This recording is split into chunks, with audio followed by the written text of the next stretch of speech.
ওকে।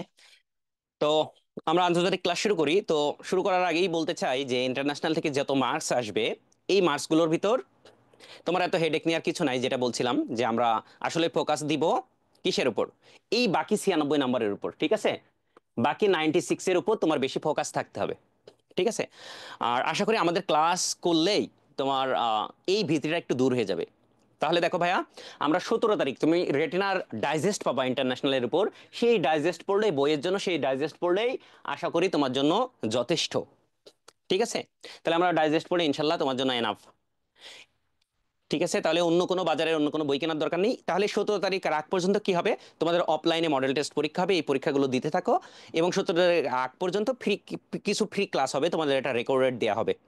আজকে যেমন live class হবে এবং পরবর্তী লাইভ ক্লাস শুরু হবে তোমাদের 18 তারিখ থেকে। তো আসি যে আসলে আন্তর্জাতিকের কোন টপিকসগুলো সব থেকে গুরুত্বপূর্ণ, কোন টপিকস থেকে বারবার প্রশ্ন আসে। আমি একটা এখানে একটা সামারাইজ করছি।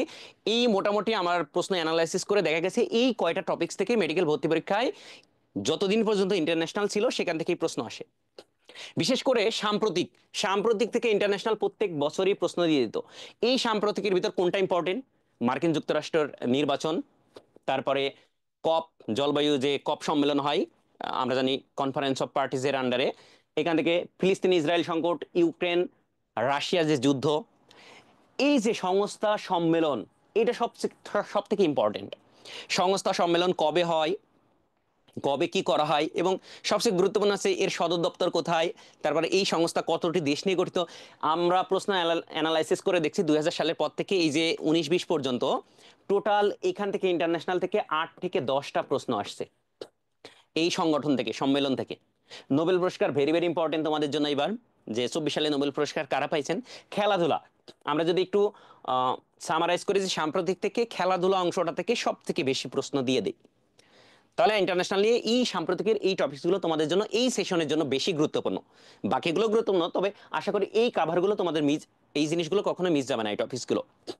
এবার যদি আমি আসি যে আন্তর্জাতিক কোন টপিকসগুলো সব থেকে গুরুত্বপূর্ণ, আগেই বলছি সংস্থা সংগঠন, হ্যাঁ, অর্গানাইজেশন অ্যান্ড দেয়ার হেডকোয়ার্টার্স, তাই না? ইংলিশ ভার্সনে যারা আছো তোমাদের সুবিধার্থে একটু বলে দিচ্ছি, তোমরা আশা করি বাংলায় বুঝলে ইংলিশও বুঝতে পারবা যে বিভিন্ন অর্গানাইজেশন অ্যান্ড তাদের হেডকোয়ার্টার গুলো ভেরি ভেরি ইম্পর্টেন্ট। আজকের টপিকসও আমাদের এটাই। আশা করি তোমরা শেষ পর্যন্ত থাকো ক্লাসের, বুঝতে পারো। এরপরে দেখো যে বিভিন্ন দেশ থেকে কি প্রশ্নগুলো আসে মেডিকেল ভর্তি পরীক্ষায় বারবার।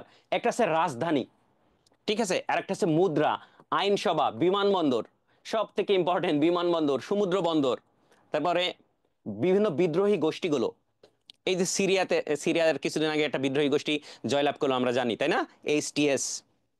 এবার সব বিশ্বের বিভিন্ন গুরুত্বপূর্ণ স্থান ও বিরোধপূর্ণ স্থান, যেমন উপত্যকা বা গোলান মালভূমি সিরিয়াতে, তাই না? তারপর ফিলিস্তিনের এরকম আছে কিছু কিছু জায়গা, জেরুজালেম, এরকম যে গুরুত্বপূর্ণ বিরোধপূর্ণ যেসব দ্বীপ আছে, বিশেষ করে কুরিল দ্বীপপুঞ্জ, একটু পরে আমরা দেখব। আর বিখ্যাত ব্যক্তিত্ব এবং তাদের গ্রন্থ, ঠিক আছে? তো এই টপিকসগুলো ইম্পর্টেন্ট। তাহলে আজকে আমরা ক্লাসে আমরা কি পড়বো ভাইয়া?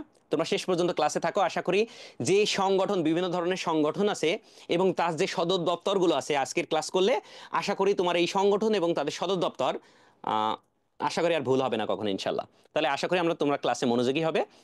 কমেন্টে যারা যুক্ত হচ্ছে আমার সাথে একটু রেসপন্স করবে, হ্যাঁ? তাহলে চলো আমরা মূল ক্লাসটি শুরু করি। তো তার আগে আমরা একটু প্রশ্ন নমুনাগুলো একটু দেখে আসি, আসলে কেমন প্রশ্ন মেডিকেল ভর্তি পরীক্ষাগুলোতে বিগত বছরে আসছে। 18-19 সেশনে একটা আসছিল যে ওয়ার অ্যান্ড পিস গ্রন্থের রচয়িতাকে, ঠিক আছে? তার আগে সেশন আসে সবচেয়ে বেশি কার্বন নিঃসরণকারী দেশ কোনটি। তার আগের বছর আসে একটা একটা গ্রন্থ দিছিল স্টিফেন হকিংসের, এবং গ্রন্থের নাম কি। তারপরে দিছিল আর একটা গ্রন্থের রচয়িতাকে। মানে লাস্ট 3-4 বছর ধরে সে গ্রন্থকে, বিখ্যাত ব্যক্তি এবং তাদের যে গ্রন্থগুলো, ঠিক আছে, এগুলো আসতেছিল। এবং এভাবে তো আসলে সব দেখানো সম্ভব নয়, আমি তোমাদের জন্য জাস্ট কয়েকটা রাখছি। যে একটা দেশে কোন দেশের বিমান এয়ারলাইন্সের নাম কি। একবার আসলে গারুদা কোন দেশের বিমানবন্দর, ঠিক আছে? তো এই যে জিনিসগুলো, বিভিন্ন বিমানবন্দরগুলো, ঠিক আছে, এগুলো আসবে। এই যে বিখ্যাত ব্যক্তি আমরা বলছি, যে একজন মনোবিজ্ঞানী কে ছিলেন, এরকম বিখ্যাত ব্যক্তিগুলো। সংগঠন থেকে অনেকগুলো, এই যে একবার আসছে যে বিশ্ব স্বাস্থ্য সংস্থার কি আঞ্চলিক সদর দপ্তর কোথায়, এগুলো আমরা আজকে ক্লাসে শিখবো ইনশাল্লাহ। সার্কের সর্বশেষ সদস্য, এই যে মোটামুটি একটা ধারণা দিলাম, হ্যাঁ? আজকে আমরা আমরা আমরা আমাদের টপিকসে চলে যাই, ঠিক আছে? বিভিন্ন সংগঠন এবং তাদের সদর দপ্তর আজকের ক্লাসের টপিকস। তো চলো, দেখো এই সংগঠনগুলো তোমার কাছে অপরিচিত লাগতে পারে, ঠিক আছে? তো আমরা বিশ্বের একটা সংগঠনই জানি যে প্রথমে আমাদের জাতিপুঞ্জ গঠিত হয়। আমরা দেখতাম এক সময়, আমরা যদি আরো প্রাচীন সভ্যতার দিকে এগিয়ে যাই, আমরা তো এখন আধুনিক সভ্যতায় বসবাস করছি, তাই না? এর এক সময় কি ছিল? পৃথিবী ছিল, পৃথিবীতে কোনো জনসংখ্যা ছিল না, এক সময় এক মানুষ আসলো, তারপর আস্তে আস্তে সভ্যতা গড়ে উঠলো। হুম। তো ধীরে ধীরে আমরা যখন আধুনিক হতে থাকলাম, ততক্ষণ আমার বিভিন্ন অস্ত্র আসতে শুরু করলো, এক জাতি আর এক জাতি উপর কি হলো, যুদ্ধ বিগ্রহ শুরু হলো। তো আগে জাতিগত যুদ্ধ হতো। তো আমরা জানি প্রথম বিশ্বযুদ্ধের পরে তখন বহির্বিশ্বের বা আধুনিক যুগের মানুষগুলো চিন্তা ভাবনা করলো, না আমাদের একটা সংগঠন থাকা উচিত সারা বিশ্বব্যাপী। এরই পরিপ্রেক্ষিতে 1900 আমরা জানি 20 সালের দিকে জাতিপুঞ্জ গঠিত হয়, এবং এই জাতিপুঞ্জের পরিপ্রেক্ষিতে পরবর্তীতে জাতিসংঘ গঠিত হয়, এটা তোমরা সবাই জানো। এই এরপরে বিভিন্নভাবে বিভিন্ন ধরনের সংগঠন গড়ে গড়ে ওঠে। কোন ধরনের? একটা হতে পারে বিশ্ব সংগঠন, একটা হতে অর্থনৈতিক সংগঠন, একটা হতে পারে রাজনৈতিক সংগঠন, একটা হতে পারে সামরিক সংগঠন। সেটা কি সামরিক সংগঠন কেমন হতে পারে? ধরো আমরা যখন দেখলাম সারা বিশ্ব যখন প্রথম বিশ্বযুদ্ধের পরে দ্বিতীয় বিশ্বযুদ্ধ শুরু হলো, তখন দ্বিতীয় বিশ্বযুদ্ধে যখন আহ, জার্মানি পরাজিত হলো, তখন বিশ্ব দুই ভাগে ভাগ হয়ে গেল, ঠিক আছে? একদিকে রাশিয়া চলে গেল, মানে সোভিয়েত ইউনিয়ন, এবং আরেকদিকে কি চলে গেল? আরেকদিকে হয়ে গেল আমেরিকা। তো সোভিয়েত ইউনিয়ন ভেঙে আমরা জানি পরবর্তীতে প্রায় 15টি মতন দেশ হয়, তার মানে 15টি দেশ একসাথে ছিল সোভিয়েত ইউনিয়নের ভিতরে। তখন আমেরিকা দেখলো না, আহ, রাশিয়া যেহেতু শক্তিশালী হয়ে যাচ্ছে বা সোভিয়েত ইউনিয়ন যেহেতু শক্তিশালী হয়ে যাচ্ছে, আমাদের এরকম জোট করা জরুরি। তখন তারা এই সোভিয়েত ইউনিয়নের বিপক্ষে সামরিক একটা জোট গঠন করলো, তার নাম হচ্ছে ন্যাটো, ঠিক আছে? ন্যাটো গঠন করলো। তো এইভাবে আস্তে আস্তে বিভিন্ন সামরিক সংগঠনগুলো গড়ে গড়ে উঠলো, হ্যাঁ। এরপরে কি? এরপর বলো না আমাদের শুধু সামরিক দিক থেকে শক্তিশালী হলে হবে না, এভাবে বিশ্ব বিভিন্ন ভাগে ভাগ হয়ে পড়ে, ঠিক আছে? তো এই যে বিশ্বের যত যত ধরনের সংগঠনগুলো আছে, এর উপর তোমাদের ক্লাস হবে। তো সবচেয়ে হট টপিকস, যেটা সবচেয়ে ইম্পর্টেন্ট, যে এই সংগঠনগুলো সদর দপ্তরগুলো কোথায়, আজকে এটা আমরা সংক্ষেপে টেকনিক দ্বারা শিখবো, হ্যাঁ। তো দেখো ভাইয়া, যে আমরা যেসব সংগঠনগুলো ডব্লিউ দিয়ে শুরু হয়েছে, আমরা যদি একটু বলবো যেসব সংগঠন ডব্লিউ দিয়ে শুরু হয়েছে এবং ও দিয়ে শেষ হয়েছে, অথবা যে সংগঠন আই দিয়ে শুরু হয়েছে এবং ও দিয়ে অথবা ইউ দিয়ে শেষ হয়েছে, এর ম্যাক্সিমাম সদর দপ্তরগুলো হবে সুইজারল্যান্ডের জেনেভাতে। কোথায়? জেনেভাতে। তাহলে দেখো এমন যতগুলো সংগঠন আছে, এগুলো সকল সদর দপ্তর হবে সুইজারল্যান্ডের জেনেভাতে। যেমন আমরা যদি বলি ডাব্লিউএইচও, এই যে ওয়ার্ল্ড হেলথ অর্গানাইজেশন, তারপরে ওয়ার্ল্ড মেট্রোলজিক্যাল অর্গানাইজেশন, আবহাওয়া, তারপরে আছে ওয়ার্ল্ড ট্রেড অর্গানাইজেশন, বাণিজ্য সংস্থা, বিশ্ব বাণিজ্য সংস্থা, তারপরে বিশ্ব বুদ্ধিভিত্তিক সংস্থা। দেখো সব ডাব্লিউ দিয়ে শুরু হয়েছে এবং ও দিয়ে শেষ হয়েছে। এগুলো সকল সদর দপ্তর হবে জেনেভাতে। তাহলে পরীক্ষা একবার যদি আসে যে ডাব্লিউএইচ এর সদর দপ্তর কোথায়, তাহলে তুমি চোখ বন্ধ করে লিখে দিতে পারবা যে জেনেভা। তার মানে তুমি সংক্ষেপে মনে রাখতো, যেগুলো ডব্লিউ দিয়ে শুরু হয়েছে তার ম্যাক্সিমাম সদর দপ্তরগুলো হবে জেনেভাতে। আবার দেখো এই যে আই দিয়ে শুরু হয়েছে, ও দেশে এসেছে আইএলও, আইপিইউ, আইটিইউ, এই সকল সদর দপ্তর হবে জেনেভাতে। এরপরে তুমি একটু মনে রাখবা রেড ক্রস এবং জাতিপুঞ্জ, এই জাতিপুঞ্জ এখন আর নাই, তার পরবর্তীতে এসে আমাদের জাতিসংঘ। তো এইগুলোর সকলের সদর দপ্তর হবে কোথায়? জেনেভাতে। বুঝাইতে পারলাম? এখন দেখো ব্যতিক্রম আছে দুইটা, যে আই দিয়ে শুরু হয়েছে ও দিয়ে শেষ হয়েছে, কিন্তু এই সদর দপ্তর হবে লন্ডন, আইএমও, ঠিক আছে? আর একটা আছে আইসিএও, এর সদর দপ্তর হবে মন্ট্রিল। তাহলে দেখো আমি ওই জিনিসগুলো রাখার চেষ্টা করছি যেটা মেডিকেল ভর্তি পরীক্ষার জন্য সব থেকে গুরুত্বপূর্ণ। এর বাইরে কিছু ব্যতিক্রম তো থাকবেই, তাই না? সবকিছুর কিন্তু ব্যতিক্রম আছে। আহ তাহলে বলো তো, বিশ্ব স্বাস্থ্য সংস্থার সদর দপ্তর কোথায়? বলো তোমরা একটু কমেন্টে জানাও তো, যে বিশ্ব স্বাস্থ্য সংস্থার সদর দপ্তর কোথায়?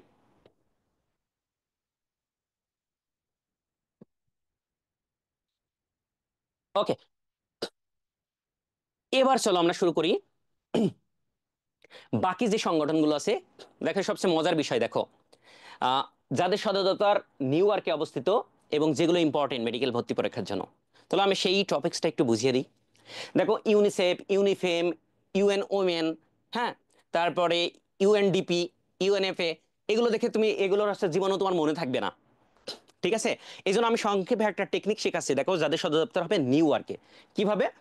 দেখো এখানে আছে চিলড্রেন, চিলড্রেন মানে কি? শিশু, শিশু, ঠিক আছে? তারপর আছে উইমেন, ওমেন মানে নারী, ঠিক আছে? এখানেও আছে উইমেন মানে নারী। এই যে শিশু এবং নারী, এরা কি? জনগণনা বা জনসংখ্যা বা জনগণ, তাহলে দেখা যাচ্ছে পপুলেশন, এখানে আছে পপুলেশন বা জনগণ বা জনসংখ্যা, তুমি যাই বলো না কেন। তাহলে দেখো শিশু নারী এই দুইজন মিলে হয় জনগণ বা জনসংখ্যা। এই জনসংখ্যার আমাদের কি করতে হবে? উন্নয়ন করতে হবে। কি করতে হবে? ডেভেলপমেন্ট, মানে উন্নয়ন করতে হবে। তাহলে দেখো এই তিনটা আমি যদি মনে রাখতে পারি, নারী শিশু এই দুই ধরনের জনসংখ্যার কি করতে হবে? উন্নয়ন করতে হবে। কোথায় করতে হবে? এবং এটা বলছে নিউ ইয়র্ক, নিউ ইয়র্কে এদের উন্নয়ন করতে হবে। তাহলে এভাবে আমরা টেকনিক খাটিয়ে মনে রাখতে পারি যে শিশু নারী এবং এই দুইটা নিয়ে হলো জনসংখ্যা বা জনগণ, এই দুই ধরনের জনগণকে যদি আমরা উন্নয়ন করতে পারি, ঠিক আছে, এটা নিউ ইয়র্ক থেকে বলা হলো যে এদেরকে উন্নয়ন করতে হবে। তাহলে আমরা মনে রাখবো যে শিশু নারী এই কথাগুলো যেখানেই থাকবে, যেই সংগঠনগুলো থাকবে, তাদের সদর দপ্তর হবে কোথায়? নিউ ইয়র্কে। ঠিক আছে, ওকে। এবার আসো ভাইয়া, আমরা একটু চলে যাই আর একটা টপিকসে। যে দেখো এখান থেকে মেডিকেল ভর্তি পরীক্ষায় একটা প্রশ্ন আসছিল, সুতরাং এই টপিকসটা ইম্পর্টেন্ট, মানে সদর দপ্তর যে গুরুত্বপূর্ণ এটা তোমরা বুঝতে পারছো। এটা কিন্তু গুরুত্বপূর্ণ একটা টপিক, যে বিভিন্ন সংগঠনের সদর দপ্তর বা অর্গানাইজেশনের সদর দপ্তর। দেখো যেখানে তুমি খাদ্য, খাদ্য এবং কৃষি থাকবে, মনে রাখবা ফুড অ্যান্ড এগ্রিকালচার যেখানে থাকবে, তাদের সদর দপ্তর হবে ইতালির রোমে। কোথায় হবে? ইতালির রোমে। তাহলে এটা আমরা কিভাবে মনে রাখতে পারি? দেখো এই যে ইফাড, IFAD, দেখো international fund for agriculture, agriculture আছে। তারপর দেখো এখানে ফুড আছে মানে খাদ্য, আবার এখানে আছে ফুড, WFP। তার মানে খাদ্য এবং কৃষি যদি থাকে, তার সদর দপ্তর এই ধরনের সংগঠনের সদর দপ্তর হবে কোথায়? ইতালির রোমে। ইনশাল্লাহ এর বাইরে থেকে যদি দিবেন আমরা আশা করি। হ্যাঁ, খাদ্য বা কৃষি আহ, যত ধরনের অর্গানাইজেশন আছে সব আসবে এখান থেকে, তাহলে ইতালির রোম থেকে ইনশাল্লাহ। তাহলে এটা কিন্তু একবার মেডিকেল ভর্তি পরীক্ষায় প্রশ্ন আসছিল। দেখো যে দেখো কি আসছে, যে বিশ্ব খাদ্য ও কৃষি সংস্থার সদর দপ্তর কোথায় অবস্থিত? তাহলে হবে রোমে, ইতালির রোমে। ঠিক আছে, ওকে। এবার চলো আমরা আরেকটা টপিকসে চলে যাই। দেখো আরেকটা টপিকসে এখানে অনেকগুলো সংগঠন আছে।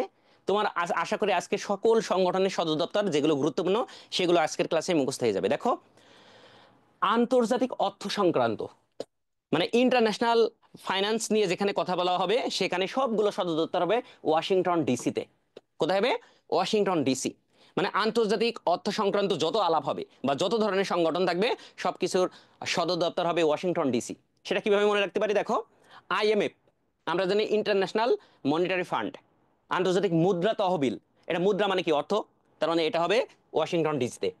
এবার আসো ওয়ার্ল্ড ব্যাংক, আমি বলছি আন্তর্জাতিক অর্থ, যদি বলি ওয়ার্ল্ড ব্যাংক মানে আন্তর্জাতিক ব্যাংক, বিশ্ব ব্যাংক, যেটা আমরা বলি বিশ্ব ব্যাংক। তো আসলে এই বিশ্ব ব্যাংকটা তার 5টি শাখা দ্বারা কার্যক্রম পরিচালিত করে। ঠিক আছে, একটা হচ্ছে IBRD, IFC, IDA, MIGA, ICS, ID। তো এইগুলো তোমার মনে থাকবে না। তো এই সবগুলো শাখায় মূলত ওয়ার্ল্ড ব্যাংকের শাখা। তো বিশ্ব ব্যাংক আমরা প্রায় শুনে আসি যে আহ, পদ্মা সেতু করার সময় বিশ্ব ব্যাংক নাকি আমাদের লোন দিতে চায়নি, তাহলে বিশ্ব ব্যাংক কথাটি প্রায় প্রায় আমাদের আলোচনায় বা আমাদের হট টপিক্সে থাকে। সুতরাং বিশ্ব ব্যাংকটা ইম্পর্টেন্ট। যে ওয়ার্ল্ড ব্যাংক, তার সদর দপ্তর কোথায়? Washington DC. এবং ওয়ার্ল্ড ব্যাংক বলতে তার আন্ডারে যে 5টা ব্যাংক আছে, এই 5টা ব্যাংকেই বোঝায়। তো মূলত ওয়ার্ল্ড ব্যাংক বলতে এই যে প্রথম ব্যাংকটা আমরা বুঝি, হুম, যে international bank for reconstruction and development. ঠিক আছে, ওয়ার্ল্ড ব্যাংক মূলত এটাকেই বোঝায়। কিছু হার্ড লোন দেয়, কিছু সফট লোন দেয়। হার্ড লোন কি, সফট লোন কি, এর আমরা যখন সংগঠন পড়বো তখন আমরা জানবো সেই ক্লাসে। ঠিক আছে, তাহলে আমরা জানলাম যে বিশ্ব ব্যাংক। তাহলে দেখো আমি বলেছি আন্তর্জাতিক অর্থ সংক্রান্ত। তাহলে দেখো একটু মজার বিষয়, দেখো এখানে সবগুলো দেখো ইন্টারন্যাশনাল, সবগুলোর উপরে ইন্টারন্যাশনাল লেখা আছে। কিন্তু আমি যদি বলি ADB, এশিয়ান ডেভেলপমেন্ট ব্যাংক, তাহলে কি এটাও তো অর্থ সংক্রান্ত ব্যাংক, মানে কি অর্থ সংক্রান্ত, তাহলে এর সদর দপ্তর কি ওয়াশিংটন ডিসিতে হবে? হবে না, কারণ আমি বলছি ইন্টারন্যাশনাল হওয়া লাগবে। এশিয়ান, এটা তো এশিয়ার ভিতর সীমাবদ্ধ, এটা সারা বিশ্বের দেশগুলোতে নিয়ে নাই। তার মানে এর সদর দপ্তর হবে ফিলিপাইনের রাজধানী ম্যানিলাতে। এশিয়াতেই হবে তার সদর দপ্তর ম্যানিলা। ঠিক আছে, তারপরে যদি বলি IDB, ইসলামিক ডেভেলপমেন্ট ব্যাংক, তার মানে এটাও একটা নির্দিষ্ট জাতিগোষ্ঠীকে বোঝাচ্ছে, ইসলাম ধর্মে নিয়ে যাদের একটা সংগঠন আছে তাদেরকে বোঝাচ্ছে। তাহলে এটাও ওয়াশিংটন ডিসিতে হবে না, এটা ব্যাংক সংক্রান্ত হওয়া সত্ত্বেও ওয়াশিংটন ডিসিতে হবে না, কারণ এটা আন্তর্জাতিক না, এটা একটা নির্দিষ্ট জাতিগোষ্ঠীর মধ্যে সীমাবদ্ধ। তাহলে IDBর হবে জেদ্দা। এটা আমরা পরবর্তীতে দেখব। এই তোমরা একটু কমেন্ট করে জানাও তো তাহলে যে ওয়ার্ল্ড ব্যাংকের সদর দপ্তর কোথায়? ঠিক আছে, ওয়ার্ল্ড অফ। আর আচ্ছা, এটা তো একদম ইজি, তোমরা একটু বলো যে বিশ্ব ব্যাংক বলতে মূলত এই পাঁচটা শাখার কোন ব্যাংককে বোঝায়? আমরা বিশ্ব ব্যাংক বলতে আসলে মূলত কোন ব্যাংকটাকে বুঝি? ঠিক আছে, বিশ্ব ব্যাংকে মূলত আইবিআরডি কে বুঝি। কেন? কারণ বিশ্বের বিভিন্ন দেশে লোন মূলত এটাই দেয়, রিকনস্ট্রাকশন অ্যান্ড ডেভেলপমেন্টের জন্য। ঠিক আছে, এবার চলে আসো। দেখো আর একটা কয়েকটা গুরুত্বপূর্ণ সেই সংস্থাগুলো সদর দপ্তর আমরা সহজে একটা ছন্দ দিয়ে শিখবো।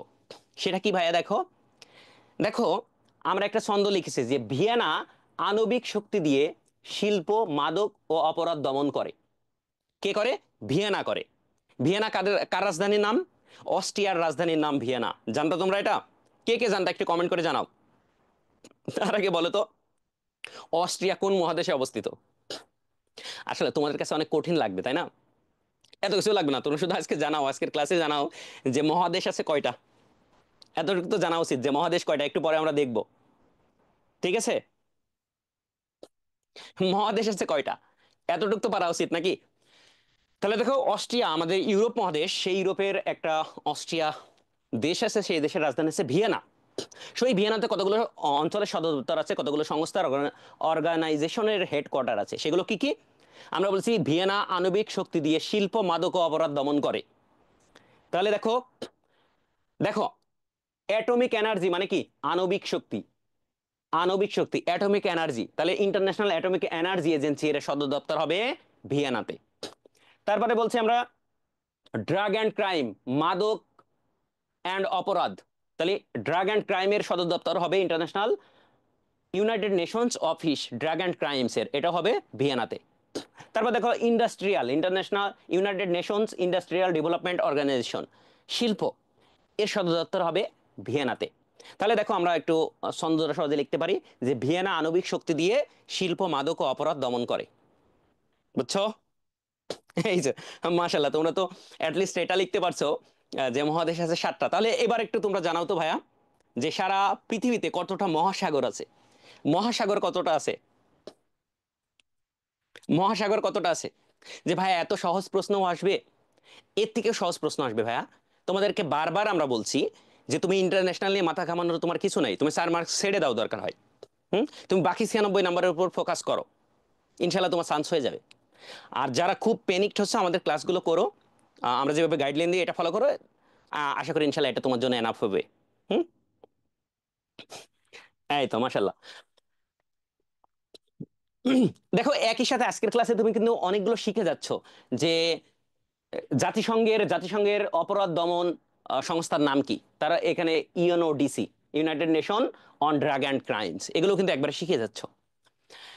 এবার আসো পরবর্তী টপিকসে যাই। দেখো বলেছে আদালত, যেখানেই আদালত থাকবে তার রাজধানী হবে নেদারল্যান্ডের দা হেগ শহরে। হুম। হেগ শহরে, নেদারল্যান্ডের দা হেগ শহরে হবে আন্তর্জাতিক আদালত। এখানে লিখতে হবে আন্তর্জাতিক, আবারও লিখছে আন্তর্জাতিক। আজকে আমরা সব পড়বো আন্তর্জাতিক আদালত। ঠিক আছে, যেমন দেখো আইসিজি, ইন্টারন্যাশনাল কোর্ট অফ, এটা তো তুমি জানো, হ্যাঁ, যে আন্তর্জাতিক বিচার আদালত। তারপরে দেখো আন্তর্জাতিক অপরাধ দমন আদালত, তারপরে স্থায়ী সালিসি আদালত। এই সবগুলো আদালত। আবার আর একটা জিনিস দেখো, যে রাসায়নিক অস্ত্র নিষিদ্ধকরণ সংস্থা, এগুলো বিচার। আমরা যে রাসায়নিক, যে বাশার আল আসাদ, আমরা জানি যে তিনি সিরিয়ায় যখন যুদ্ধ চলে তখন রাসায়নিক যুদ্ধ কি করে, আর রাসায়নিক অস্ত্র সেটা কি জীবাণু দ্বারা ওই সাধারণ জনগণের উপর সে ইয়ে করে। তারপর থেকে এই যে রাসায়নিক অস্ত্র ব্যবহার করা যাবে না, এইটার একটা সংগঠন গঠিত হলো, সে তার সংগঠনের সদর দপ্তর হবে নেদারল্যান্ডের হেগ শহরে। ঠিক আছে, তাহলে দেখো আমি বলছি আন্তর্জাতিক যত আদালত আছে, আন্তর্জাতিক বিচার আদালত, সালিসি আদালত, তারপর ইউরোপোল, এই সবগুলো হবে নেদারল্যান্ডের হেগ শহরে। কিন্তু দেখো তো, আমি যদি বলি ইউরোপিয়ান কোর্ট অফ জাস্টিস বা ইউরোপের আদালত, তারপর ইউরোপিয়ান কোর্ট অফ অডিটর, মানে এখানে যতগুলো কোর্ট বা আদালত আছে এগুলো কি ইন্টারন্যাশনাল, নাকি একটা জাতিপুঞ্জের মতো সব দেশের জন্য? সব দেশের জন্য না। বুঝছো? তার মানে এই যে ইউরোপিয়ান, তারা আমি বললাম ইন্টারন্যাশনাল যেটা হবে সমগ্র পৃথিবীতে, তার সদর দপ্তর হবে দা হেগ শহরে। তাহলে ব্যতিক্রম হবে এগুলো। তাহলে ইউরোপের যতগুলো কোর্ট হবে সবগুলো হবে লুক্সেমবার্গে। কোথায় হবে? লুক্সেমবার্গ। ঠিক আছে, তোমরা কি জানো লুক্সেমবার্গের রাজধানীর নাম কি? কে জানো, একটু জানাও তো। এ, তোমরা কি ক্লাসে আসো নাকি ঘুমাই গেছো ভাইয়া? ওকে, ঠিক আছে। এবার আসো। দেখো, তার আগে একটু আমরা আরেকটা জিনিস শিখিয়ে দিই তোমাদেরকে, যে বলো তো, আমাদের যে ইসলাম ধর্মের, যে বর্তমান যে ইসলাম ধর্ম, যে আমাদের হযরত মুহাম্মদ সাল্লাল্লাহু আলাইহি ওয়াসাল্লাম কোন দেশে আবির্ভূত হয়েছিলেন, বা কোন দেশে জন্মগ্রহণ করেছিলেন? হযরত মুহাম্মদ সাল্লাল্লাহু আলাইহি ওয়াসাল্লাম কোন দেশে জন্মগ্রহণ করেছেন? সৌদি আরব, তাই না? তাহলে ইসলাম ধর্মের প্রচারটা শুরু হয় সৌদি আরব থেকে। তাহলে ইসলাম ধর্ম রিলেটেড যত অর্গানাইজেশন গুলো হবে, তার সদর দপ্তর, মানে ইসলাম, আমি যদি লিখি ইসলাম ধর্ম বা ইসলামিক যত কিছু হবে, ইসলামিক যত কিছু হবে, সব হবে সৌদি আরবের জেদ্দাতে। কোথায় হবে? জেদ্দা। আমরা এই জেদ্দা শহরটি সৌদি আরবে অবস্থিত, এটা আমরা জানি, সৌদি আরব, সৌদি আরবের জেদ্দাতে। তাহলে ইসলামিক কি কি সংগঠন আছে? আমরা ইসলামিক একটা সংগঠন আছে, তোমরা ছোটবেলা থেকে জেনে আসছো, ভেরি ভেরি ইম্পর্টেন্ট, ওআইসি। হুম। বা বলো তো, বাংলাদেশ ওআইসি সদস্যপদ কবে লাভ করে? তোমরা এটা কিন্তু পড়ে আসছো বাংলাদেশ অংশ থেকে, এখন আর বলতে পারবো না যে ভাই আমরা পড়ি নাই। বলো, বাংলাদেশে ওআইসি সদস্যপদ কবে লাভ করে? কত সালে বাংলাদেশ ওআইসি সদস্যপদ লাভ করে? ঠিক আছে। তাহলে এই যে ইসলামিক সংগঠন, ইন্টারন্যাশনাল যে সংগঠনটা আছে আন্তর্জাতিক, সেটা ওআইসি সদর দপ্তর হবে জেদ্দাতে। আবার আমরা বলছিলাম আইডিবি, ইসলামিক ডেভেলপমেন্ট ব্যাংক, এটাও ইসলামিক রিলেটেড, সুতরাং এর রাজধানীও, এর সদর দপ্তর হবে জেদ্দাতে। ঠিক আছে। এই যে 74 সাল, মাশাআল্লাহ, তোমরা সবাই অ্যান্সার করতেছো 74 সাল, তার মানে তোমরা পড়ছো। এই সুতরাং ভয় ভয় করার কি আছে? আমরা তোমাদের যেই গুরুত্বপূর্ণ টপিক 17 তারিখ তোমাদের বই আসার আগ পর্যন্ত তোমরা কি করবা, ইন্টারন্যাশনাল পড়ারই দরকার নেই, আমাদের পরামর্শ। তোমরা যেভাবে প্রিপারেশন নিচ্ছ, বাকি 96 মার্কস বা 95 মার্কস এভাবে পড়তে থাকো। ঠিক আছে, ইন্টারন্যাশনাল মাথা ঘামানোরই দরকার নেই। এরপরে তোমাদের যখন অফলাইন মডেলটা শেষ হয়ে যাবে, সরকার যদি কোচিং বন্ধ করে দেই, তারপরে আমাদের পরীক্ষাটা তো অনলাইনে শিফট হবে, তখন তুমি আমাদের বই দেখে দেখে আমাদের সাথে ক্লাসের সাথে সাথে একই সাথে এগো। আলাদা করে আগে পড়তে যাওয়ার দরকার নেই ভাইয়া। ঠিক আছে, এটা আমাদের পরামর্শ আমাদের তরফ থেকে। ওকে, এখন আসো। দেখো, আমরা একটা জিনিস শিখবো, যে বাংলাদেশে কতগুলো সংস্থার সদর দপ্তর আছে। বাংলাদেশে কতগুলো সংস্থার সদর দপ্তর আছে? হুম। বাংলাদেশে বিভিন্ন আন্তর্জাতিক সংস্থার সদর দপ্তর আছে, সেগুলো কি কি? আমি সংক্ষেপে লিখেছি বিআইসিএস। তোমরা এটা দ্বারাও মনে রাখতে পারো। বিআইসিএস একটা রাজনৈতিক পলিটিক্যাল ছাত্র সংগঠন, তোমরা জানো হয়তো, এভাবে মনে রাখতে পারো। অথবা মনে রাখতে পারো যে I BCS cadre, I am BCS cadre, তাই তো? মানে আই এম বিসিএস ক্যাডার, এটা দ্বারা মনে রাখতে পারো যে বাংলাদেশে যেসব আন্তর্জাতিক সংস্থার সদর দপ্তর আছে। ঠিক আছে। তো বিআইসিএস ও মনে রাখতে পারো, আইবিসিএস ক্যাডার এভাবে মনে রাখতে পারো। তাহলে আই থেকে আমি একটা লিখছি, আই, আইজেএসজি, তার মানে ইন্টারন্যাশনাল জুট। হ্যাঁ। বলো তো, আন্তর্জাতিক পাট গবেষণা কেন্দ্র কোথায় অবস্থিত? এটা তোমার বাংলাদেশ অংশে পড়ছো। তাহলে পাট উৎপাদনে বাংলাদেশ বিশ্বে কত বলো তো? এগুলো তোমরা পড়ছো। তার মানে পাট উৎপাদনে আমরা মোটামুটি ভালোই পাট চাষ করতে পারি। এই জন্য ইন্টারন্যাশনাল জুট স্টাডি গ্রুপ, এটার সদর দপ্তর ঢাকাতে অবস্থিত হবে, বাংলাদেশে অবস্থিত হবে। ঠিক আছে।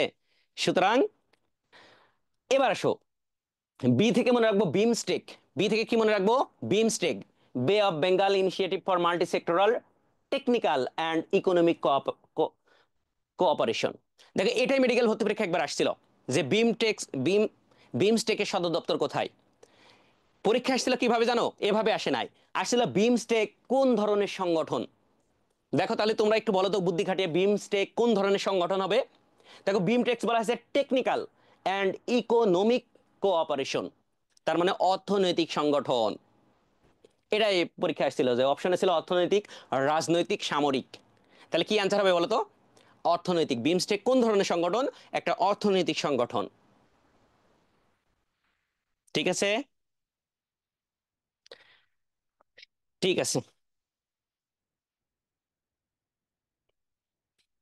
ওকে, এবার আসো দেখো, সি থেকে তাহলে মনে রাখবো সিরডাপ। এই যে তোমরা ঢাকা শহরে টিএসসির ওই দিক দিয়ে গেলে যে চামেলিবাগ দেখতে পাবা সিরডাপ, সেই সিরডাপের সদর দপ্তরও ঢাকা চামেলিবাগে। ঠিক আছে। এবার আসো দেখো, এস থেকে দুইটা, বিসিএস বিসিএস, এস থেকে দুইটা, হ্যাঁ, এস থেকে দুইটা, দুইটা হচ্ছে সার্কের। একটা হচ্ছে SAARC meteorological research centre, SAARC, মানে সার্ক আবহাওয়া গবেষণা ক্ষেত্র, আবহাওয়া। তাহলে বলো তো বিশ্ব গবেষণা কেন্দ্র কোথায়, বিশ্ব আবহাওয়া গবেষণা কেন্দ্র কোথায় বলো তো?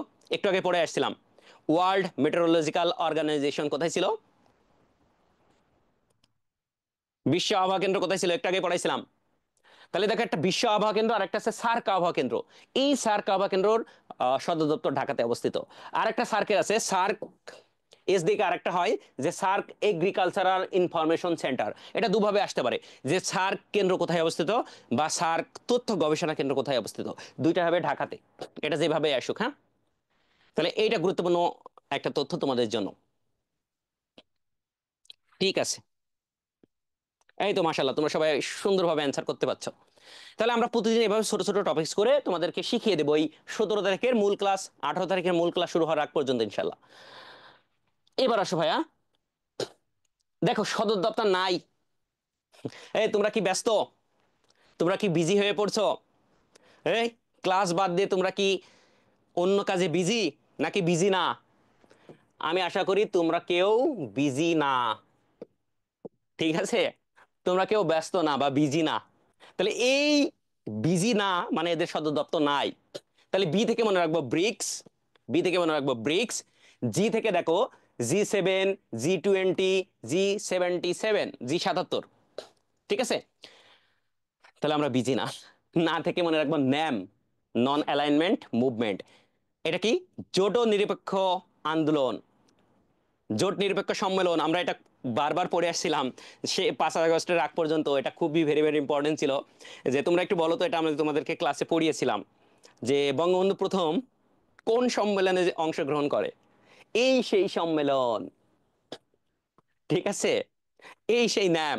এই ন্যাম কোত্থেকে আসলো জানো ভাইয়া? ওই যে আমরা বলছিলাম যখন দ্বিতীয় বিশ্বযুদ্ধের পরে দুই পরাশক্তির উদ্ভব ঘটলো, একদিকে রাশিয়া আরেকদিকে কে? আমেরিকা। ঠিক আছে, একদিকে হয়ে গেল আমেরিকার নেতৃত্বে ন্যাটো গঠন হলো সামরিক জোট, আর একদিকে হলো সোভিয়েত ইউনিয়ন। হ্যাঁ, সোভিয়েত ইউনিয়ন, সোভিয়েত ইউনিয়ন। তো এই দুই পরাশক্তিতে পৃথিবীর বিশ্বটা ভাগ হয়ে গেল, দুই বিশ্ব। তখন মাঝে যারা আমাদের মতো গরিব দেশ ছিল, যাদের কাছে অস্ত্র নাই, আমরা আসলে সুশীল, আমরা কোনো দিকেই যাইতে চাই না, তারা বললো না আমরা নিরপেক্ষ থাকবো। তখন তারা ন্যাম গঠন করে, জোট নিরপেক্ষ আন্দোলন। যে আমরা নেটোতেও যাব না, আমেরিকার দিকেও যাব না, রাশিয়ার দিকেও যাব না, সোভিয়েত ইউনিয়নের দিকেও যাব না। এই যে একটা সংস্থা, এটা হচ্ছে জোট নিরপেক্ষ আন্দোলন ছিল বা নন অ্যালাইনমেন্ট মুভমেন্ট, ঠিক আছে? ও, ঠিক আছে। আহ, এটা ছিল আজকে আমাদের সদর দপ্তরের ছোট্ট একটা ক্লাস। এরপরে যদি আসে যে ন্যাটোর সদর দপ্তর কোথায়, ব্রাসেলস। হুম, এগুলো তোমাদের মনে রাখতে হবে। তো যেগুলো অনেক কনফিউশন হয়ে যায় একই রকম, সেগুলো আমি বলে দিছি। তোমরা একটু বলো তো জাতিসংঘের সদর দপ্তর কোথায় হবে? এটা আমি পড়ালাম না। তোমরা বলো জাতিসংঘের সদর দপ্তর কোথায়, কেউ কি জানো কিনা? ঠিক আছে। তো আসো, আমাদের আরেকটা টপিক ছিল আজকের ছোট্ট ছোট্ট ক্লাসের আরেকটা টপিকস আছে ভাইয়া। সেই টপিকসটা দিয়ে আজকে মানে শেষ হবে। শুধুমাত্র আমি তোমার পুরো ইন্টারন্যাশনাল মুখস্থ করিয়ে দিতে পারি। এই পুরো ইন্টারন্যাশনালটা শুধুমাত্র ম্যাপ দ্বারাই তোমাদের মুখস্থ হয়ে যাইতে পারে, বুঝছো রে? এই একটা আমি যে ম্যাপটা দেখাইছি, এই ম্যাপ দিয়েই পুরো ইন্টারন্যাশনাল তোমার মেডিকেলে যা আসবে সেখান থেকে পড়া হয়ে যায়। আমরা এখন যারা বিসিএস এর জন্য পড়তেছি, আহ, বা আমরা যখন পড়তাম, মূলত ম্যাপটা যে যত বেশি আয়ত্ত করতে পারবে, তার ইন্টারন্যাশনাল পরীক্ষা তত ভালো হবে, ঠিক আছে? তো ম্যাপ থেকেই নদী নালা খাল বিল প্রণালী মরুভূমি সব পড়ানো যায়। আমি চাইলে ম্যাপের উপর 24 ঘন্টা ক্লাস নিতে পারি। তো আজকে এত কিছু নাম না, আজকে আমরা শুধু বেসিক জিনিসটা জানবো, হ্যাঁ, যে ম্যাপ সম্পর্কে। ওকে, তোমরা জাতিসংঘের সদর দপ্তর লিখে ফেলছো।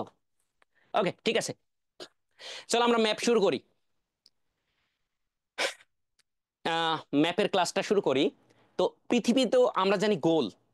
একটু ভালো করে খেয়াল করো ভাইয়া, এই ম্যাপ থেকেই মোটামুটি তুমি সব অ্যান্সার করতে পারো। ম্যাপের ভিতরে সবকিছু আছে, সবকিছু থাকে। তাহলে চলো আমরা একটু শিখে আছি একদম বেসিক জিনিসটা। তো দেখো ভাইয়া, পৃথিবীটা কি হবে? পৃথিবীটা হবে গোল। পৃথিবীটা কি? একদম গোল। এভাবে, এভাবে গোল। তো এই বৃত্তকে এভাবে ভাগ করা যায় দুইটা ভাগে, হ্যাঁ। 360 ডিগ্রিকে আমরা এভাবে ভাগ করতে পারি। তো দেখো আমাদের লন্ডন যেখানে আছে, ঠিক আছে, এই যে লন্ডন, এই বরাবর আমি যে পৃথিবী গোলকে একভাবে দাগ দিই, এই দাগটাকে বলা হয় দ্রাঘিমা রেখা। ঠিক আছে।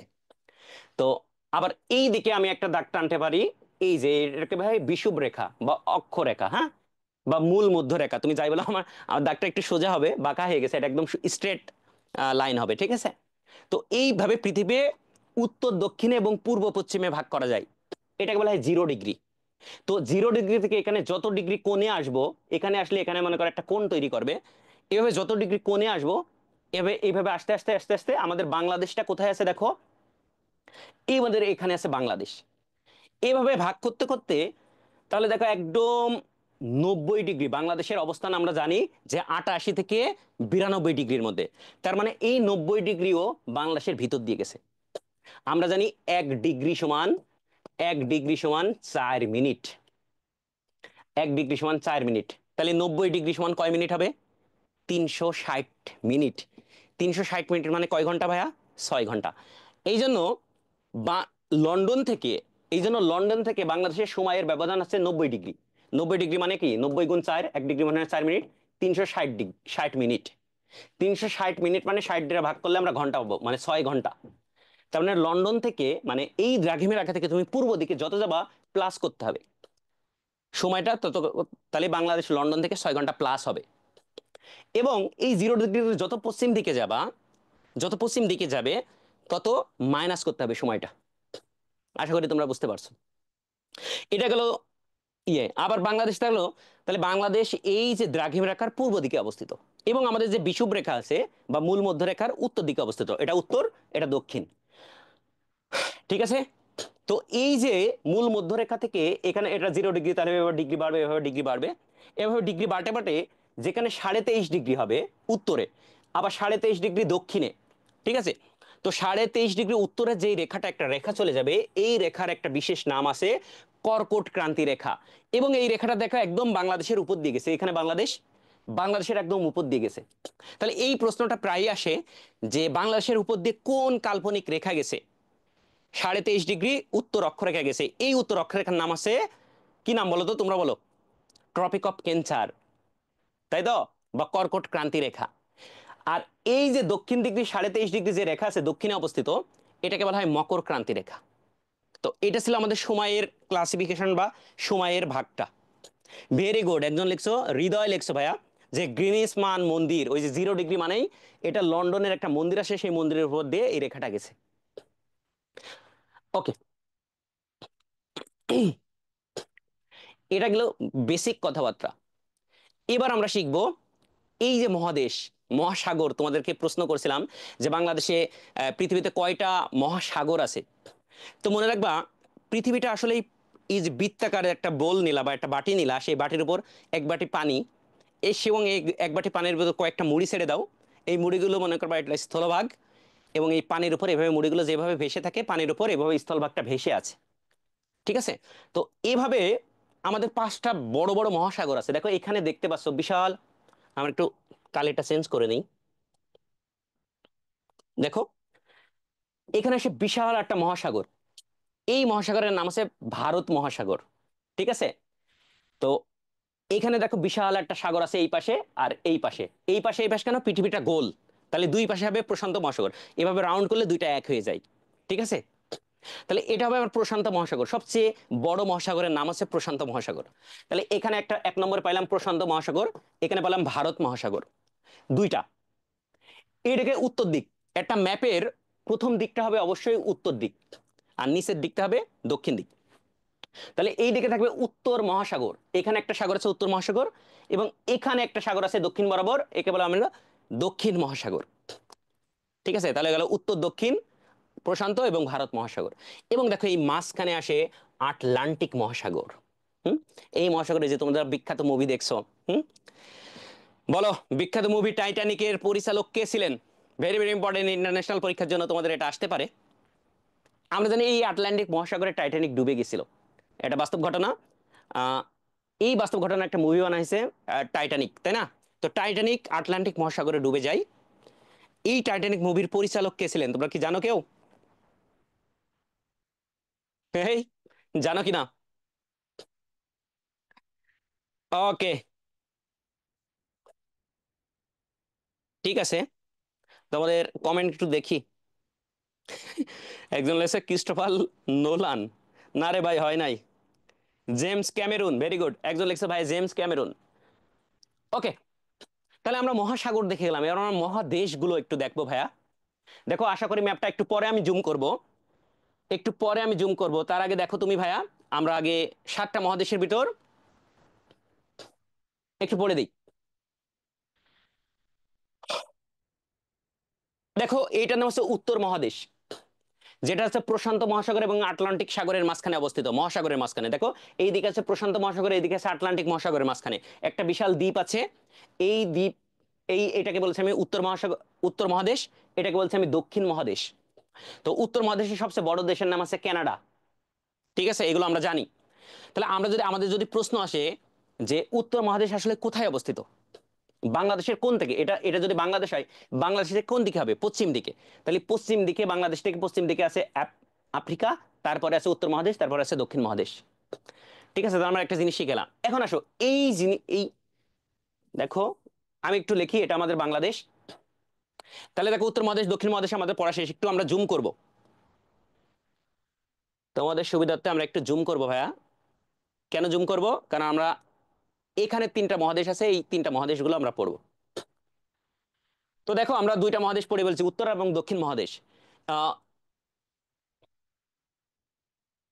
এবার আসে এই দিকে আছে প্রশান্ত মহাসাগরের মাঝখানে আছে, দেখো প্রশান্ত মহাসাগর এবং ভারত মহাসাগরের এই দিকে আছে ওশেনিয়া মহাদেশ বা অস্ট্রেলিয়া মহাদেশ, তোমরা যেভাবেই বলো। ঠিক আছে, তারপর উত্তর মহাদেশ দক্ষিণ মহাদেশ, এটা তো আমরা জানি অ্যান্টার্কটিকা।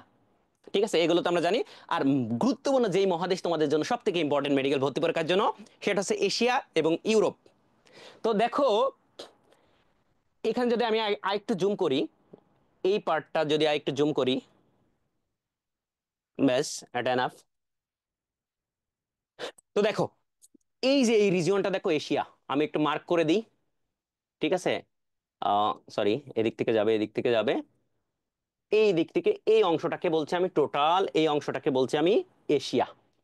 তো দেখো, দেখো এশিয়া, আর এই দিকটা হবে ইউরোপ, এই দিকটা হবে ইউরোপ, এবং এইটা হবে আফ্রিকা, আফ্রিকা। তো মজার বিষয় হচ্ছে দেখো, এই যে এশিয়া এবং আফ্রিকাকে পৃথক করেছে কোনটি? এশিয়া এবং আফ্রিকাকে আসলে পৃথক করেছে কোনটি? একটু একটু দেখো, আমি একটু মুছে দিই। যে তোমরা এখানে দেখতে পাচ্ছ, এটা এশিয়া, এশিয়ার এখানেও ল্যান্ড।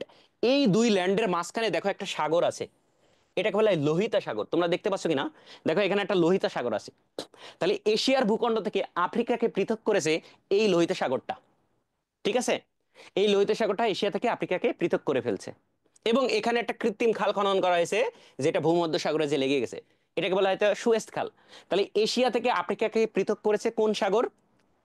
এ বলো। এটা কিন্তু গুরুত্বপূর্ণ একটা তথ্য, যে এশিয়া থেকে আফ্রিকাকে পৃথক করেছে কোন সাগর? লোহিত সাগর। হ্যাঁ, রেড সি। এখন আসো ভাইয়া, এই যে দেখো, এটা কিন্তু প্রায় পরীক্ষায় আসে, যে এশিয়া থেকে আফ্রিকাকে পৃথক করেছে কোনটি? তাহলে হবে লোহিত সাগর। এবং এখানে একটা প্রণালী আছে, এই প্রণালীও বাবেল মানদেব প্রণালী, আমরা প্রণালী যখন পড়বো তখন এটা মনে থাকবে। এখন আসে দেখো, এরকম প্রশ্ন আসে পরীক্ষায়, যে এশিয়া মহাদেশের পশ্চিম দিকে কোন মহাদেশ অবস্থিত? তাহলে দেখো, এটা এশিয়া মহাদেশ, এটা আমি টোটালটাই বলছি এশিয়া মহাদেশ।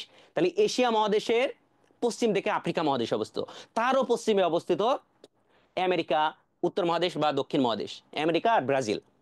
এই জন্য দেখো, আমরা এই সভ্যতাকে বলি পাশ্চাত্য, পশ্চিমের দিকে সভ্যতা বা আমেরিকান ওয়েস্টার্ন কালচার আমরা বলি, কারণ এটা পশ্চিম দিকে অবস্থিত। এবার আসো ভাইয়া, তাহলে আমি যদি বলি, এই যে বাকি অংশটা, আরেকটা কালি নেই দেখো, লাল কালি, এই বাকি অংশটাকে আমি বলছি ইউরোপ মহাদেশ। তো রাশিয়াকে অনেকে বলে এশিয়ার অন্তর্ভুক্ত, অনেকে বলে ইউরোপের অন্তর্ভুক্ত। বিশাল একটা বড় দেশ, ম্যাপ জুড়ে। তার মানে বিশ্বের সবচেয়ে বড় দেশ কোনটি বলো তো? এই বলো, বিশ্বের সবচেয়ে বড় দেশের নাম কি? বিশ্বের সবচেয়ে বড় দেশের নাম কি হবে? রাশিয়া। আয়তনে সবচেয়ে বড়। এখন আসো ভাইয়া, দেখো আমি যদি বলি, এই যে ইউরোপ, ইউরোপ থেকে আফ্রিকাকে পৃথক করেছে কোনটি? দেখো, ইউরোপ এবং আফ্রিকার মাঝখানে বিশাল একটা সাগর আছে, একে বলা হয় ভূমধ্য সাগর। কি সাগর? ভূমধ্য সাগর। তাহলে এশিয়া এবং আফ্রিকার মাঝখানে যে বিশাল বড় সাগর আছে, এই সাগরটাকে বলা হয় ভূমধ্য সাগর। তাহলে আফ্রিকা এবং ইউরোপ, এই দুইটা মহাদেশকে পৃথক করেছে ভূমধ্য সাগর। ঠিক আছে। এখন তোমার মনে প্রশ্ন আসতে পারে যে ভাইয়া, তাহলে এশিয়া এবং ইউরোপকে পৃথক করেছে, এই দুইটা উপমহাদেশকে পৃথক করলো কে? এখানে কোনো এরকম সাগর নাই, দেখো এখানে সাগর আছে, এখানেও সাগর আছে, এই সাগর দুইটা পৃথক করে দিয়েছে ইউরোপ থেকে আফ্রিকাকে। আবার এশিয়া থেকে আফ্রিকাকে পৃথক করেছে এখানে লোহিত সাগর। তাহলে এখানে এশিয়ার সাথে ইউরোপের সম্পর্ক সব কিন্তু ল্যান্ডের, তাহলে এরা পৃথক হবে কি দ্বারা? এরা পৃথক হবে পর্বত দ্বারা। আমরা বলেছি এখানে ককেশাস পর্বত আছে, হ্যাঁ, এখানে বড় বড় বিশাল বিশাল পর্বত আছে, এই যে যেখান থেকে এশিয়া শুরু হয়েছে। বিশেষ করে তোমাদের যদি একটু দেখাই, দেখো এই যে এখানে একটা ছোট্ট একটা সাগর আছে কৃষ্ণ সাগর, এটাও পৃথক করছে। কিন্তু এখানে যে তুরস্ক আছে, আমাদের এই যে সিরিয়া তুরস্ক, এই যে ঝামেলাগুলো আছে, এই যে এই বর্ডারটা, এখানে বিশাল বিশাল বড় বড় পর্বত আছে, এইভাবে এই পর্বতগুলো মেনলি আছে এশিয়া থেকে ইউরোপকে পৃথক করছে। ঠিক আছে। তো এই ছিল আমাদের ভৌগোলিক মোটামুটি অবস্থান। এখন আমরা একটা টপিকস পড়াবো। ঠিক আছে। মরুভূমি। আচ্ছা, তার আগে আমি যদি বলি আমরা ম্যাপ থেকে আজকে কি কি পড়লাম? মহাদেশগুলোর অবস্থান, সাগরগুলোর অবস্থান, মহাসাগরগুলোর অবস্থান। এখন দেখো তোমাদের জাস্ট একটা ডেমো দিই যাতে মাথা না ঘুরে যায়, আজকের ক্লাসে এত ডিটেলস পড়াবো না। জাস্ট একটা প্রশ্ন, কি প্রশ্ন তোমার পরীক্ষায় আসতে পারে ম্যাপ দেখে আর কিভাবে পড়তে পারবা। দেখো এই যে ভূমধ্যসাগর, একটু বড় করি, ঠিক আছে, একটু পরে, এটা একটু অনেক বড় পিডিএফ তো একটু জুম হতে একটু টাইম লাগবে, তার ভিতরে আমি একটু ব্যাখ্যা করে দিচ্ছি। এই যে ভূমধ্যসাগর ঘিরেই, এই রিজিয়নটা ঘিরেই যত যুদ্ধ ঝামেলা বিগ্রহ। কেন? এই ভূমধ্যসাগর বা এই কৃষ্ণ সাগরের নিয়ন্ত্রণ যদি কেউ নিতে পারে, এই যে রাশিয়া ইউক্রেন যুদ্ধ হচ্ছে না, এই যে দেখো, এই যে এখানে রাশিয়া ইউক্রেন আমাদের যে যুদ্ধটা হচ্ছে, উম, আমরা একটু ছোট করি।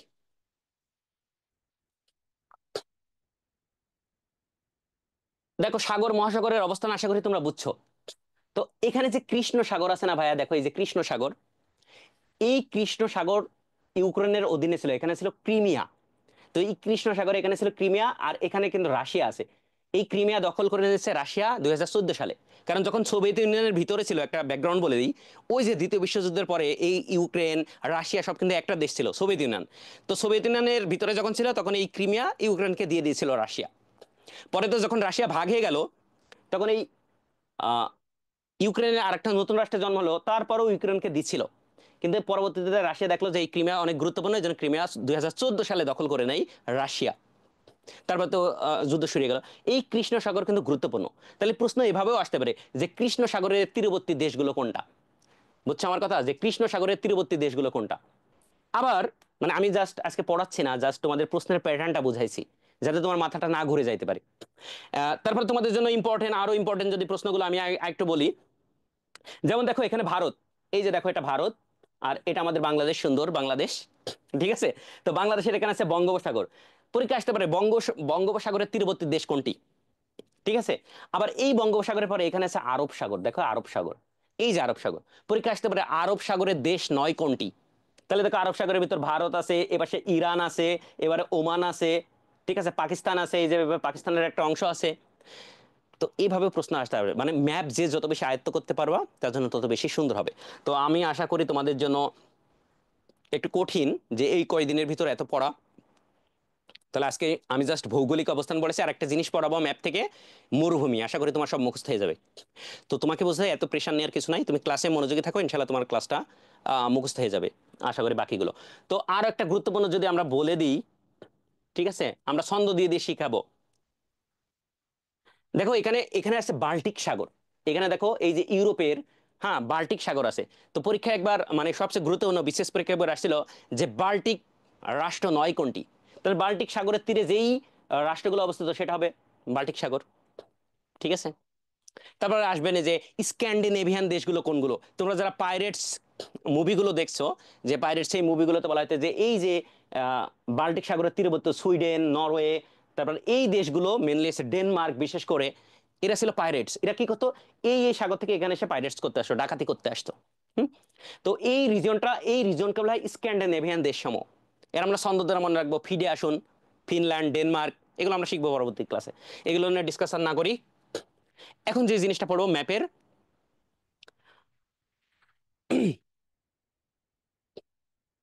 এই, একজন প্রশ্ন করছে ভাই উগান্ডা কি, উগান্ডা কি ইউরোপে? না না ভাইয়া, উগান্ডা আছে আফ্রিকাতে। আফ্রিকার দেশ আছে উগান্ডা। তোমাদের উগান্ডা নিয়ে এত এত ইয়ে কেন বলো? উগান্ডা নিয়ে তোমাদের এত আগ্রহ কেন? দেখো আমি ম্যাপটা একটু ছোট করে ফেললাম কারণ আমি এখন মরুভূমি পড়াবো। তার আগে বলতে হবে তোমাদের মরুভূমি কি। তোমরা কি জানো মরুভূমি কি ভাইয়া? হুম। দেখো, যেখানে 10 সেন্টিমিটার কম বৃষ্টিপাত হয় সেই এলাকাকে মরুভূমি বলা হবে। ঠিক আছে, তাহলে বলো তো বিশ্বের সবচেয়ে বড় মরুভূমির নাম কি? বলো, বিশ্বের সবচেয়ে বড় মরুভূমির নাম কি? যে বলতে পারবা তার জন্য একটা কাচ্চি বিরিয়ানি। এটা সবাই জানো, তোমাদের কমন একটা প্রশ্ন, যে বিশ্বের সবচেয়ে বড় মরুভূমির নাম কি।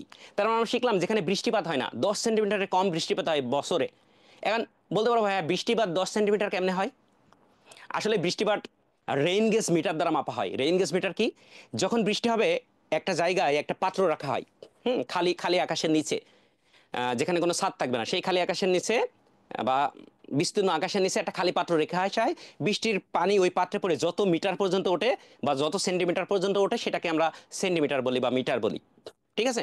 তো দেখা গেল বছরে ওই ওখানে প্রতিদিন মেপে রাখে দৈনিক কত বৃষ্টিপাত হয়, এভাবে 365 দ্বারা ভাগ দিই। এইভাবে আমরা রেইন গেজ মিটার দ্বারা বৃষ্টিপাতের পরিমাণ নির্ণয় করি। তো যেখানে আসলে 10 সেন্টিমিটার কম বৃষ্টিপাত হয় সেই এলাকাকে বলা হয় মরুভূমি। তাহলে তোমরা একটু বলো তো বিশ্বের সবচেয়ে বড় মরুভূমির নাম কি? এই, একজন লিখছে সৌদি আরব, একজন লিখছে সাহারা। তোমরা জেনে অবাক হবে যে বিশ্বের সবচেয়ে বড় মরুভূমির নাম অ্যান্টার্কটিকা। তোমরা কি এটা জানতা? আমি জানি তোমরা সবাই সাহারা মরুভূমির নাম বলবা। হ্যাঁ, এই যে তোমরা যে সাহারাকে চিনো, আফ্রিকার বিখ্যাত মরুভূমি সাহারা মরুভূমি, এই যে কয়েকটা দেশব্যাপী বিস্তৃত, এই মরুভূমিটাকে বলা হয় সাহারা মরুভূমি। আসলে বিশ্বের সবচেয়ে বড় মরুভূমির নাম হবে অ্যান্টার্কটিকা, কারণ অ্যান্টার্কটিকা মহাদেশে কোনো বৃষ্টিপাত হয় না। তাহলে ডেফিনেশন অনুসারে যে বিশ্বের সবচেয়ে বড় মরুভূমির নাম হবে অ্যান্টার্কটিকা মরুভূমি, যেখানে বিশ্বের 90 ভাগ বরফ রয়েছে। ঠিক আছে, এটা একবার মেডিকেল ভর্তি পরীক্ষা আসছিল, বিশ্বের সবথেকে বেশি বরফ আছে কোন মহাদেশে? অ্যান্টার্কটিকা মহাদেশে, বিশ্বের 90 ভাগ বরফ আছে। তার মানে আমরা এতদিন ভুল জানতাম যে বিশ্বের সবচেয়ে বড় মরুভূমির নাম হবে অ্যান্টার্কটিকা।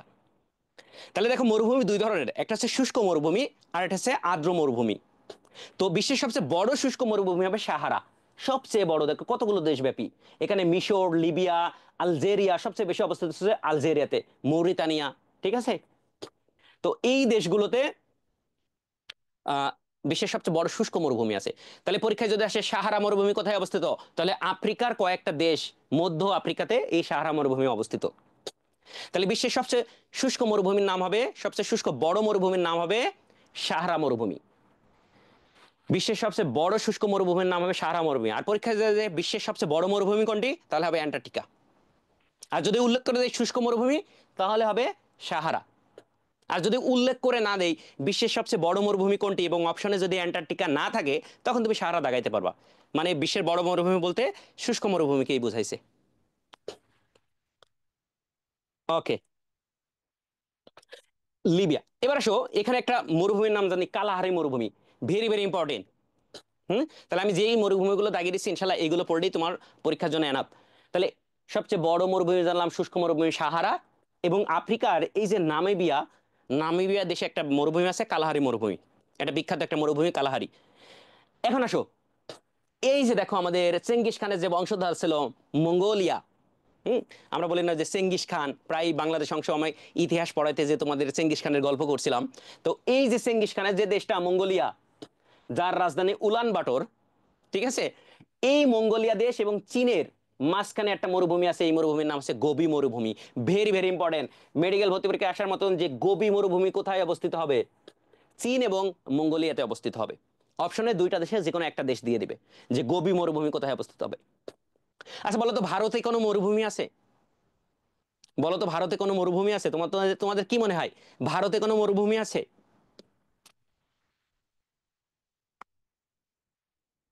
হেই, আপুরা কি ঘুম এসে পড়েছেন? একটু অ্যান্সার করেন। ভারতে যে মরুভূমি আছে এই মরুভূমির নাম হবে থর মরুভূমি। এই যে এখানে অবস্থিত ছোট্ট ভারত এবং পাকিস্তান সীমান্তে একটা মরুভূমি আছে, এর নাম হবে থর মরুভূমি। ঠিক আছে। এবং আরবে তো অবশ্যই মরুভূমি থাকবে, আরব মরুভূমি। হুম। আরব অঞ্চলের যে বিস্তীর্ণ মরুভূমি তাকে বলা হয়েছে আরব, সিরিয়া, ইরাক, ইরান। হ্যাঁ, এই এলাকাগুলোতে মরুভূমি অবস্থিত, এর আরব মরুভূমি। আরো বিখ্যাত কয়েকটা মরুভূমি আছে, ওগুলো না না জানলেও চলবে ইনশাল্লাহ।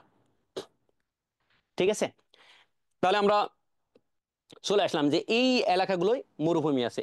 আমরা একটু দেখে আসি বিশ্বের সবচেয়ে শুষ্ক মরুভূমির নাম কি। বিশ্বের সবচেয়ে শুষ্ক মরুভূমির নাম আছে আতাকামা মরুভূমি। এই যে চিলি, বিশ্বের সবচেয়ে লম্বা দেশ, সবচেয়ে সরু দেশের নাম আছে চিলি। দেখো, বিশ্বের সবচেয়ে সরু দেশ, একে বলা হয় চিলি। এই চিলিতে বিশ্বের সবচেয়ে শুষ্কতম মরুভূমি আতাকামা মরুভূমি। হুম।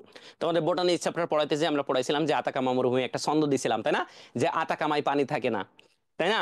এই যে সেই বিখ্যাত শুষ্ক মরুভূমি আছে, এই মরুভূমির নাম আছে আতাকামা মরুভূমি। তাহলে দেখো, আমরা আজকের মরুভূমিগুলো মোটামুটি পড়ে ফেললাম। আশা করি তোমাদের এটা থেকে আর সমস্যা হওয়ার কথা না। তাহলে মোটামুটি এই মরুভূমিগুলো সবচেয়ে গুরুত্বপূর্ণ তোমাদের জন্য। আমি চাইলে আরো অনেক মরুভূমি পড়াইতে পারি, কিন্তু তোমাদের জন্য সবচেয়ে গুরুত্বপূর্ণ যেই মরুভূমিগুলো সেগুলো আমরা পড়িয়ে দিয়েছি। ঠিক আছে, আমরা কি ম্যাপ থেকে আজকে আর কিছু পড়াবো? এই তোমরা একটু কমেন্ট করো তো, নাকি এই পর্যন্ত শেষ করব? তোমাদের যদি নিতে পারো আরো পড়াবো, যদি না পারো তাহলে আজকে এই পর্যন্ত শেষ করে দিব ইনশাল্লাহ।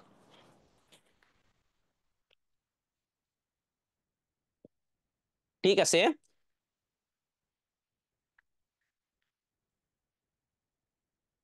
ওকে, একটা জিনিস শিখাই দেখো, হ্যাঁ, তোমাদের একটা অন্তরীপ শিখাই।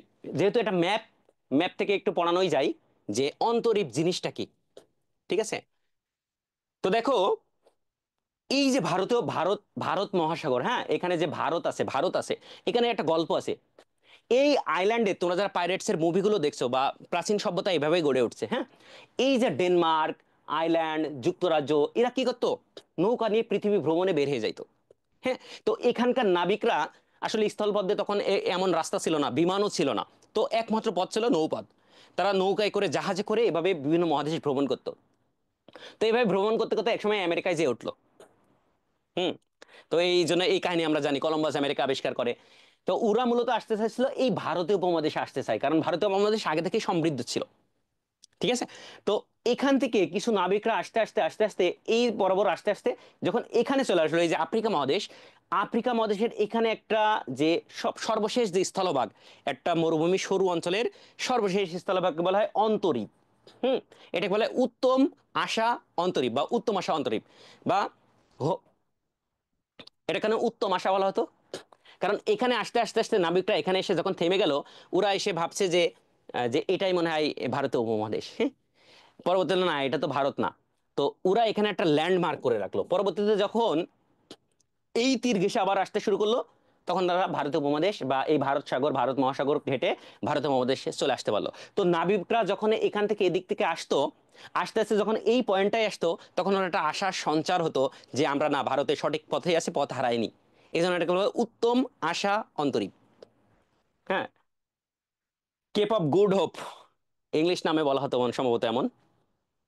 তাহলে এই অন্তরীপটা আমরা শিখে গেলাম। ওকে, এখন দেখো আরেকটা মজার বিষয় বোঝাই, হ্যাঁ, জাস্ট একটা জিনিস বুঝিয়েই আজকে সুয়েজ খাল দিয়ে আমরা শেষ করবো ইনশাল্লাহ। নেক্সট দিন আমরা অন্য ক্লাসে শেখাবো। তো দেখো, জাস্ট একটা বেসিক জিনিস তোমাদেরকে শেখাই। সেটা কি, এই যে বিশ্বের, বিশ্বের এত অর্থনীতি আসলে নিয়ন্ত্রণ করে কারা, ড্রাগন অর্থনীতির দেশ কারা? আমরা বড় বড় রাশিয়া, চীন এবং আমেরিকা, এবং মোটামুটি ভারত একসময় হতে পারে। তো এই সবগুলোর নজর এই মিডিল ইস্টের উপর, এই মিডিল ইস্টের উপর। কেন? কারণ এই মিডিল ইস্টে আছে গ্যাস এবং তেল। তাহলে এই মিডিল ইস্টের উপরই সবার নজর। এখন দেখো, এই মিডিল ইস্টের ইস্ট থেকে যদি তেল নিয়ে যাইতে হয়, তাহলে নিয়ে যাইতে হবে এই পথ দিয়ে ঘুরে, এই দিক দিয়ে ঘুরে ইউরোপে দিতে হবে। কারণ সমুদ্র পথে, জাহাজ পথে বাণিজ্য করা সহজ, স্থলপথ দিয়ে এত তেল একসাথে নেওয়া যায় না, এবং তার খরচ অনেক বেশি। তার মানে নৌপথটা ইম্পর্টেন্ট। আবার যদি এখান থেকে তেল যাইতে হয়, এখানে যাইতে হবে আমেরিকা এই দিকে ঘুরে। তো আমি কোনো কারণে যদি এখান থেকে এই দিক দিয়ে ভূমধ্যসাগরে যাইতে পারি, তাহলে আমার ইউরোপের সবগুলো দেশে আমার তেল সাপ্লাই করা সম্ভব। তাহলে এখানে আমার দূরত্বটাও কমে গেল, এবং কি হয়ে গেল, ডিস্টেন্স কমে গেল, এবং ইজি হলো। আবার এখান থেকে ঠিকভাবে আমেরিকাও নিতে পারবে, বা এই দেশগুলোতে যাইতে পারবে। ঠিক আছে, এই জন্য এখানে যে আমার একটা সাগর ছিল, ঠিক আছে। এখানে যে আমারটা সাগর ছিল, এই সাগরের নাম ছিল লোহিত সাগর। ঠিক আছে। তো এই লোহিত সাগরের নিয়ন্ত্রণ চলে মিশরের উপর। মিশর। তো মিশরের এখানে যে স্থলভাগ সিনাই উপদ্বীপ, গুরুত্বপূর্ণ একটা শহর। দেখো এই সিনাই উপদ্বীপ দেখো এশিয়া এবং ইউরোপের মাঝখানে অবস্থিত। ঠিক আছে। তো এখানে এই পুরোটাই ছিল ল্যান্ড। তো এই পর্যন্ত সাগর এই রুট দিয়ে আসতে পারবে, কিন্তু এখানে আসে তো ভূমি, এ তো ভূমধ্য সাগর আর ঢুকতে পারবে না। তখন মিশর কি করলো, এখান থেকে একটা খাল খনন শুরু করলো। হ্যাঁ, এখান থেকে একটা খাল খনন শুরু করলো। এই খালকে বলা হয় সুয়েজ খাল। কি খাল? সুয়েজ খাল বলা হলো। ঠিক আছে। তাহলে দেখো এই যে তোমরা প্রায়ই শুনছো যে সুয়েজ খালে বিভিন্ন জাহাজ আটকে পড়ে যাচ্ছে, বা তেল নিতে গেলে মিশরকে ট্যাক্স দিতে হয়। এই জন্য এই সুয়েজ খালটা ভেরি ভেরি ইম্পর্টেন্ট। যে এই, এবং এই সুয়েজ খাল কি করছে, এটা কৃত্রিমভাবে খনন করা হয়। যে এই সুয়েজ খাল যখন খনন করা হয়েছে তখন ইজিলি ভাবে তেলের জাহাজগুলো বা তেলবাহী বাণিজ্যিক জাহাজগুলো সব এই দিক দিয়ে যাইতে পারে ইউরোপে বা আমেরিকা মহাদেশে বা অন্য দেশে যাইতে পারে। তাহলে এই সুয়েজ খাল কি করছে বলতো? এই সুয়েজ খাল এই ভূমধ্য সাগর এবং এই লোহিত সাগরকে যুক্ত করেছে। তাহলে সুয়েজ খাল পৃথক করেছে কাকে? এশিয়া থেকে। এশিয়া থেকে আফ্রিকাকে পৃথক করে দিয়েছে এই সুয়েজ খাল। আগে কিন্তু ল্যান্ড ছিল, এদিক দিয়ে আসা যেত। এখন যেহেতু সুয়েজ খাল পৃথক করে দিয়েছে, তো এইটা তো কৃত্রিম ভাবে বানানো হয়েছে। কৃত্রিম ভাবে বানানো হয়েছে। তো প্রাকৃতিক ভাবে যেই জিনিসগুলো আছে সেইগুলোকে বলা হয় প্রণালী। কি বলা হয়?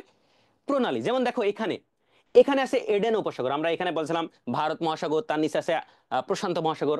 তো ভারত মহাসাগরের নিচে আরেকটু ছোট সাগরকে বলা হয়, মহাসাগরের থেকে ছোট সাগরকে বলা হয় ছোট জলভাগকে বলা হয় সাগর। সাগরের থেকে আরেকটু ছোট হলে তাকে বলা হয় উপসাগর। তো উপসাগর বলতে বোঝায় যেই সাগরের তিন দিকেই ভূমি।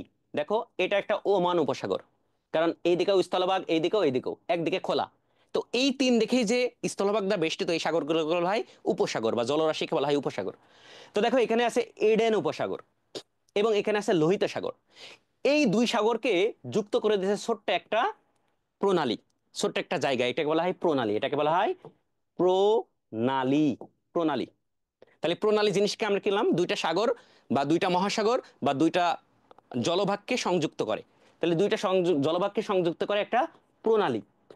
তাহলে একটা প্রণালী কি করে? দুইটা জলভাগকে সংযুক্ত করে। তাহলে দুইটা স্থলভাগকে কি করবে? পৃথক করে দিবে। তাহলে এই প্রণালীর নাম আছে বাবেল মানদেব প্রণালী। তোমার কাছে একটু কঠিন মনে হচ্ছে, আমরা যেদিন প্রণালীর ক্লাস করাবো আশা করি তোমার সব প্রণালীগুলো একদিনে সব মুখস্থ হয়ে যাবে ইনশাল্লাহ। তাহলে এখানে যে প্রণালী আছে একে বলা হয় বাবেল মানদেব প্রণালী। সেই প্রণালী কি করছে? লোহিত সাগর এবং এডেন উপসাগরকে যুক্ত করেছে এবং পৃথক করেছে কারে? দেখো এখানে এশিয়ার যে দেশ আছে ইয়েমেন, এবং এখানে আফ্রিকার একটা দেশ আছে জিবুতি। তাহলে ইয়েমেন আর জিবুতিকে পৃথক করেছে। তাহলে আমরা আরো সুন্দর করে বলতে পারি যে এই বাবেল মানদেব প্রণালী, ঠিক আছে, এই বাবেল মানদেব প্রণালী এশিয়া এবং আফ্রিকাকে পৃথক করেছে। তাহলে এটাও পরীক্ষা আসতে পারে যে এশিয়া এবং আফ্রিকাকে পৃথক করেছে কোন প্রণালী? বাবেল মানদেব প্রণালী। আরো স্পেসিফিক বলে এশিয়ার ইয়েমেন দেশ এবং আফ্রিকার জিবুতি দেশকে পৃথক করেছে, সংযুক্ত করেছে এডেন উপসাগর এবং লোহিত সাগরকে। তদ্রূপভাবে এখানে সুয়েজ খাল আছে। সুয়েজ খাল লোহিত সাগর এবং ভূমধ্য সাগরকে যুক্ত করেছে এবং পৃথক করেছে মিশর থেকে। তার মিশরের একটা ভূখণ্ড আছে সিনাই উপদ্বীপ। এটাই এটাই ছিল আজকের ক্লাস। আশা করি তোমরা বুঝতে পারছো। ইনশাল্লাহ আমরা পরবর্তীতে আরো ছোট ছোট ক্লাস দেবো। আজকে এ পর্যন্তই। তোমাদের ক্লাসটা রেকর্ড থাকবে ইনশাল্লাহ। তোমরা সবাই ভালো থাকো, সুস্থ থাকো। তোমাদের সবার জন্য শুভকামনা। আসসালামু আলাইকুম।